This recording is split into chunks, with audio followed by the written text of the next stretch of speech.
strap into game number 1 as we have Belshir Vestige as our first map. MVP facing off against Stephano. Korea versus Europe, as we have spawning up to the top left-hand corner as our red Terran representing LGIM. Give it up for MVP.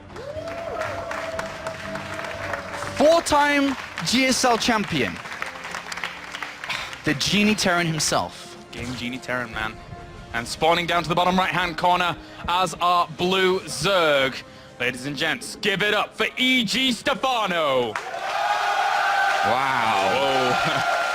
Hello once again.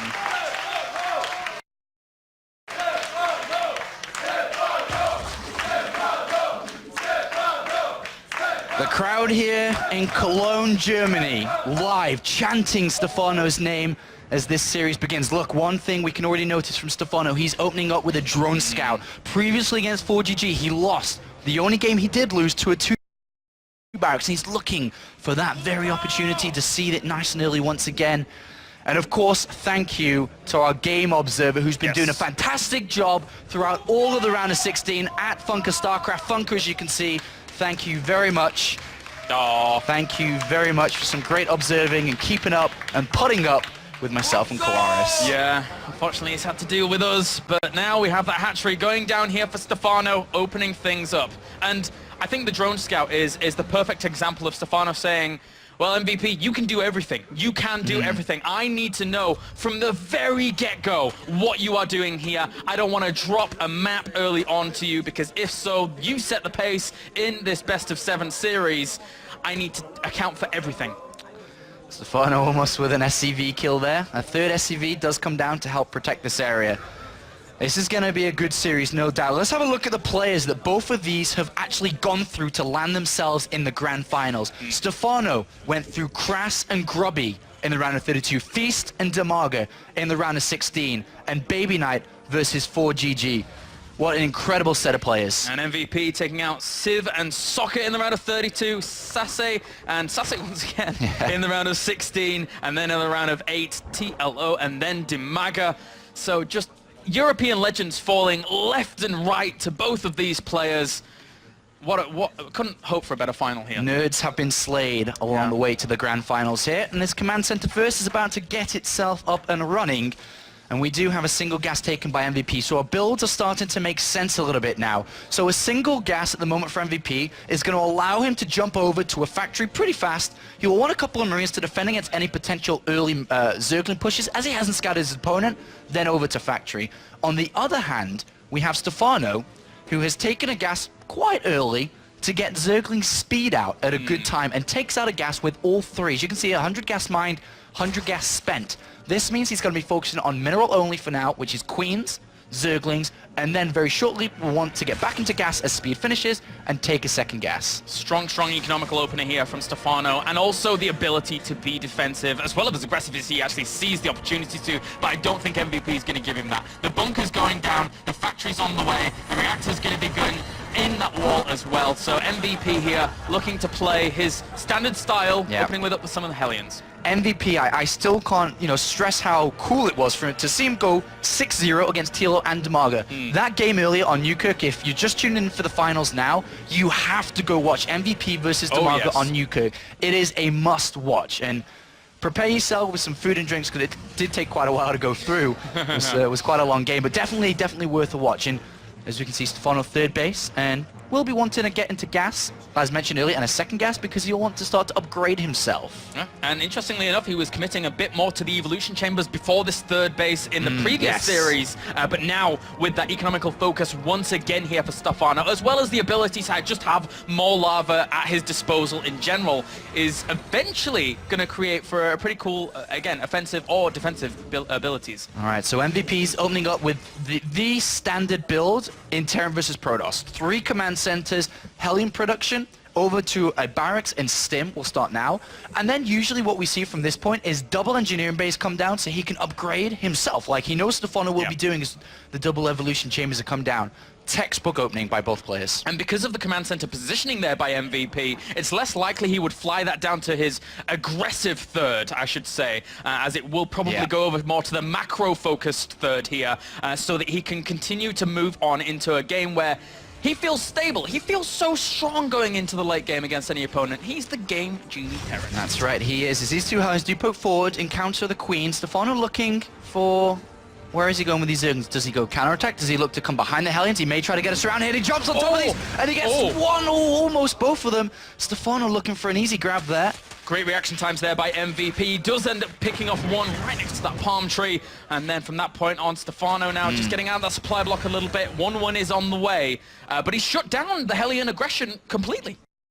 We do see double barracks, though, instead of double engineering base. So just a switch of the order of MVP's build. The double barracks will allow his marine production to be a lot faster in this game to prevent any aggression from Stephano coming around the 10-minute mark. MVP is going to be ready, and it also allows MVP to start to get a bit aggressive himself, rather than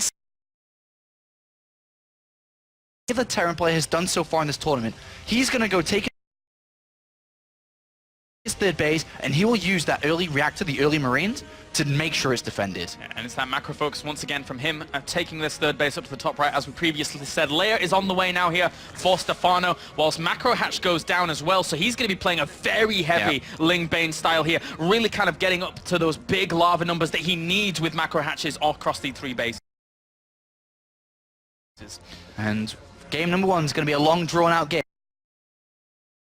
Both players playing very macro-oriented in this first map on Belshir Vestige, and Stephano spots that the third is about to be taken here. Most likely, just drawn a little bit towards his third base, and then very shortly throw down the Spire. The Spire is going to offer him the option to start to get the Mutalists out there, to start doing harassment. MVP loses lava between drones and Zerglings. To have that many Zerglings out in the middle of the field right now to deny MVP from even doing any damage to creep tumors or anything like that with Hellions is really, really impressive by Stephano, because now his creep spread is phenomenal here at the 10-minute mark. And not just his creep spread, his overlord as well. On the left-hand side to this Zergling, that will spot for any drops coming that way, and there's more further down left, but hold that thought, I'll come back to it in a minute. As Lings do make their way to this third base, there should be enough Marines.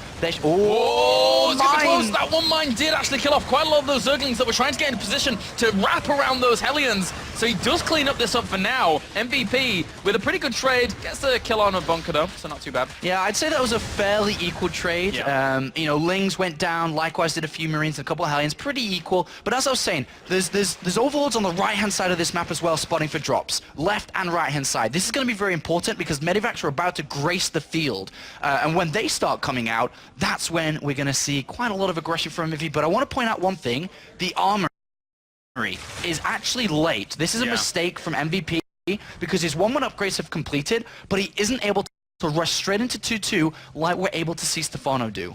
Yeah, and I mean, I've got to come back also to the creep spread of Stephano again. It really shows. It really shows that he is packing no punches here. He actually absolutely wants to focus 100% here. He's going to bring his A game, and the creep spread shows it.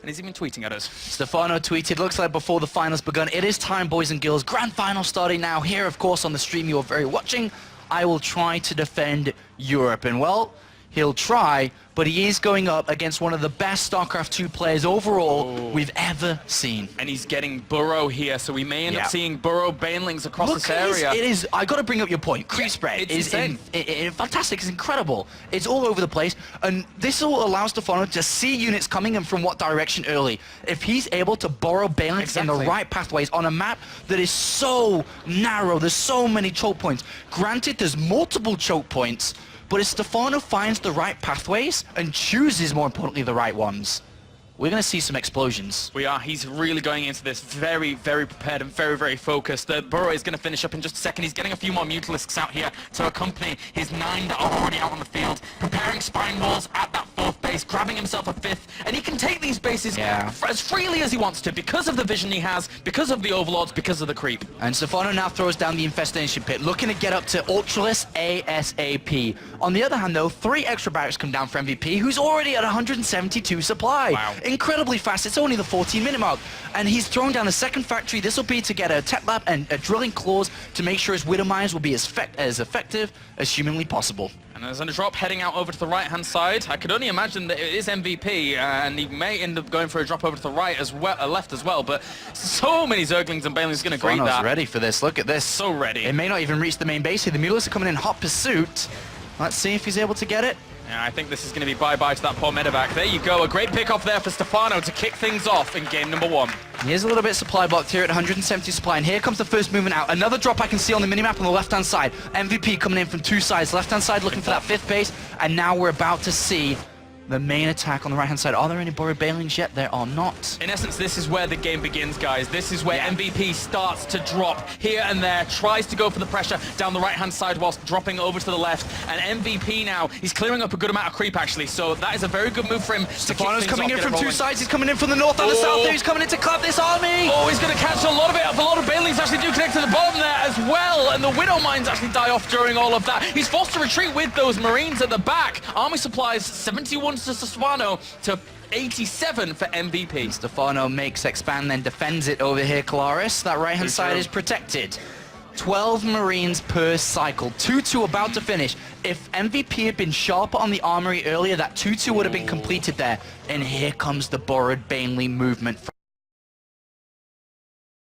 from Stephano, hoping that MVP's next movement will come from this direction and he'll get a good blow. The thing is that MVP will scan ahead of time to get rid of creep, so that's something we have to keep in consideration. But Stephano getting his 3-3 upgrade. The Ultraless Cav gonna stunt the those 2 Banelings. Oh, he just scan and does end up killing them off anyway. You are completely right about that creep spread that he has to clean up.